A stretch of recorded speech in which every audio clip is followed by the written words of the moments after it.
안녕하세요. 이코노클립입니다. 오늘 여러분한테 꼭 전해드려야 할 소식이 3가지 있는데요. 첫 번째, 시금치 가격이 한 달 만에 130% 넘게 올랐습니다. 폭염이 밥상 물가를 직격하고 있는 거죠. 두 번째, 워런 버핏이 떠난 버크셔 해서웨이가 4년 만에 처음으로 현금을 줄이고 대규모 투자에 나섰습니다. 세 번째, 시청 공무원을 사칭해서 돈을 가로채는 신종 피싱이 한 달 만에 5천 건 가까이 터졌습니다. 하나하나 자세히 살펴보겠습니다. 자, 요즘 밖에 나가면 숨이 턱턱 막히잖아요. 그런데 이 폭염이 단순히 더운 거에서 끝나는 게 아닙니다. 여러분의 장바구니를 직격하고 있는 거예요. 이걸 전문 용어로 히트플레이션이라고 합니다. 히트, 열기에 인플레이션, 물가 상승을 합친 말인데요. 말 그대로 더위가 물가를 올린다는 뜻이죠. 구체적인 숫자를 보면 정말 놀랍습니다. 한국물가협회가 발표한 8월 첫째 주 생활물가 동향을 보면요. 조사 대상 102개 품목 가운데 26개 품목이 전주보다 올랐습니다. 특히 시금치가 전주 대비 36.1%나 뛰었어요. 고구마가 19.6%, 수박이 10.9% 올랐고요. 이건 일주일 사이의 변동이에요, 일주일. 한 달 단위로 보면 더 심각합니다. 시금치 100g 평균 소매 가격이 1,974원인데요. 한 달 전에는 852원이었거든요. 131.6%가 오른 겁니다. 같은 기간에 열무일 킬로그램은 4,115원으로 74% 올랐고 상추 100g은 1,627원으로 42.59% 상승했습니다.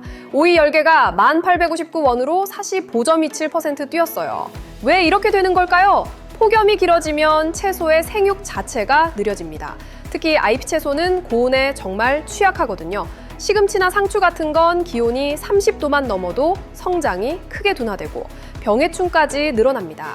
게다가 뜨거운 날씨에 수확한 채소는 저장성도 떨어져도 출하를 했는데 상품성이 안 좋으니까 가격이 더 올라가는 악순환이 생기는 거죠. 비유를 하나 들어볼게요. 여러분이 에어컨 없는 방에서 일한다고 생각해보세요. 생산성이 뚝 떨어지잖아요. 채소도 마찬가지인 겁니다. 밭에서 자라는 시금치 입장에서는 40도 가까운 열기 속에서 일하는 거나 같은 거거든요. 성장도 못하고 품질도 떨어지고 결국 출하량이 줄어드니까 가격이 폭등하는 구조인 거예요. 문제는 농산물에서 끝나지 않는다는 겁니다. 바다도 뜨거워지고 있거든요. 고수온으로 양식 어류가 무려 57만 마리나 폐사했습니다. 미역 생산량도 줄고 있어요. 그러니까 폭염발 물가 상승이 농산물에서 수산물로 번지고 있는 거죠. 7월 소비자 물가지수를 보면요. 전체 물가 상승률은 2.8%로 8개월 만에 2%대로 내려왔습니다. 그런데 이건 7월 한 달 평균을 반영한 거라서 월말부터 시작된 본격 폭염의 영향은 아직 제한적으로만 담긴 거예요. 실제로 품목별로 뜯어보면 시금치가 전월 대비 42.8%, 열무가 27.6%, 상추가 17.3% 올랐고요. 파가 전년 대비 18.3%, 쌀이 7.9%, 달걀이 7.5%, 고등어가 7.0%, 수입 쇠고기가 8.7%나 상승했습니다. 전문가들이 우려하는 건 8월입니다. 8월에는 폭염 영향이 본격적으로 물가에 반영되거든요. 이미 일반적인 고온 충격이 발생했을 때 12개월간 물가 상승 압력이 0.03%포인트인데 지금처럼 극한 고온 상황에서는 이게 0.56%포인트까지 확대될 수 있다는 분석이 나오고 있어요. 그래서 8월 소비자 물가가 다시 3%대로 반등할 거라는 전망이 나오는 겁니다. 여기에 식품업체들의 가격 인상까지 겹치고 있습니다. 농심, 코카콜라, CJ제일제당, 사조 같은 주요 식품업체들이 이달부터 제품 가격을 올렸거든요. 라면, 음료, 햄, 참치캔 같은 일상식품들이 줄줄이 오르고 있는 거예요. 원재료비가 올라가니까 가공식품도 따라 오르고 가공식품이 오르면 그걸 재료로 쓰는 식당들 원가도 올라가잖아요. 결국 외식비까지 올라가는 연쇄 반응이 시작되는 거죠. 식품업계 관계자의 말을 빌리자면 폭염이 길어질수록 농산물 수급이 불안정해져서 원재료 조달 부담이 커질 수밖에 없다고 합니다. 하반기에는 가공식품과 외식업계 전반에 원가 부담이 더 커질 거라는 전망이에요. 정부도 손을 놓고 있는 건 아닙니다. 10개 식품사의 3,838 개품목을 최대 57%까지 할인하는 행사를 진행하고 있는데요. 하지만 업계에서는 이런 한시적 할인만으로는 반복되는 폭염발 공급 불안을 근본적으로 해결하기 어렵다고 보고 있습니다. 기후변화가 계속되는 한 히트플레이션은 매년 여름 반복되는 구조적 문제가 될 수 있다는 경고인 거죠. 우리 생활에 미치는 영향을 정리하면요. 당장 장 보러 가면 시금치, 상추, 오이 같은 필수 채소값이 크게 올라 있을 겁니다. 외식비도 오를 가능성이 높고요. 이 상황이 언제까지 갈지는 결국 폭염이 언제 꺾이느냐에 달려 있는데 기상청 예보를 보면 당분간은 쉽지 않아 보입니다. 가계 지출 관리에 좀 더 신경 쓸 필요가 있겠습니다. 두 번째 소식입니다. 투자의 신이라 불리는 워런 버핏, 올해 95살인데요. 지난 5월에 버크셔 해서웨이 최고 경영자 자리에서 물러났죠. 그런데 버핏이 떠난 뒤 처음으로 발표된 실적이 정말 주목할 만합니다. 버크셔 해서웨이가 이번에 발표한 올해 2분기 순이익이 256억 7천만 달러입니다. 작년 같은 기간보다 무려 107.5% 증가한 거예요. 순이익이 2배 넘게 뛴 거죠. 주식 등 투자자산 평가이익이 크게 늘어난 덕분인데요. 투자 이익만 126억 8천만 달러에 달했습니다. 투자 손익의 변동성을 빼고 회사 본업만 보여주는 영업이익도 129억 8천만 달러로 작년보다 16.3% 늘었습니다. 특히 제조업 서비스, 소매 부문 이익이 44억 7천만 달러로 24%나 증가했고 에너지 부문 이익도 27% 늘었어요. 다만 자동차 보험사 가이코의 부진으로 보험 부문 이익은 13% 감소했습니다.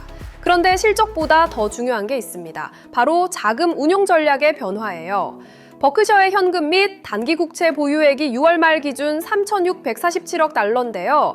전 분기 말 3,800억 달러에서 약 4% 감소했습니다. 이게 왜 중요하냐면요. 버크셔의 현금이 줄어든 건 약사 연만에 처음이거든요. 여기서 배경을 좀 설명드릴게요. 버핏은 그동안 마땅한 투자처를 찾지 못해서 현금을 계속 쌓아왔습니다. 주식시장이 비싸다고 판단한 거죠. 실제로 14분기 연속, 그러니까 3년 반 동안 주식을 사는 것보다 파는 게 더 많았어요. 순매도 기조를 계속 유지했던 겁니다. 그런데 새로 최고 경영자가 된 그렉 아벨 체제에서 이게 완전히 바뀐 거예요. 이 분기에 약 235억 달러 규모의 주식을 매입하고 37억 달러 어치를 매도했습니다. 14분기 만에 순매수로 전환한 겁니다. 비유하자면 3년 반 동안 금고에 돈만 넣어두던 사람이 갑자기 지갑을 열고 쇼핑을 시작한 거나 마찬가지인 거죠. 특히 눈에 띄는 건 구글의 모회사 알파벳 주식을 약 100억 달러 어치 매입했다는 겁니다. 우리 돈으로 약 14조 원어치인데요. 버크셔가 알파벳에 이렇게 대규모로 투자한 건 매우 이례적이에요. 인공지능 시대를 맞아 빅테크 기업의 가치를 높게 평가한 것으로 해석됩니다. 자사주 매입도 대폭 늘었습니다. 이 분기에 약 45억 3천만 달러 규모의 자사주를 사들였는데 1분기에는 2억 3,500만 달러였거든요. 거의 20배 가까이 늘어난 거예요. 이건 아벨 최고 경영자가 버크셔 자체의 가치가 저평가되어 있다고 판단했다는 신호로 읽을 수 있습니다. 시장에서는 아벨 체제의 버크셔가 확실히 달라졌다는 반응입니다. 버핏 시대에는 현금을 쌓아두면서 인내심을 강조했다면 아벨 체제에서는 좀 더 적극적으로 자본을 배분하기 시작한 거죠. 다만 월스트리트 저널에 따르면 아벨 최고 경영자는 현재 공모 및 사모 시장의 자산 가격이 전반적으로 높은 수준이라고 판단해서 대형 인수합병에는 여전히 신중한 입장인 것으로 알려졌습니다. 우리 투자자들한테 이게 어떤 의미가 있을까요? 버크셔가 움직이기 시작했다는 건 시장에서 매우 중요한 신호입니다. 세계 최대 투자 회사 중 하나가 현금을 풀고 주식을 사기 시작했다는 건 적어도 버크셔의 판단으로는 지금이 돈을 넣을 만한 시점이라는 의미니까요. 물론 개인 투자자가 버크셔의 행보를 그대로 따라할 필요는 없지만 시장의 큰 흐름을 읽는 참고 자료로는 충분히 의미가 있습니다. 마지막 소식인데요. 이건 정말 주의해서 들으셔야 합니다.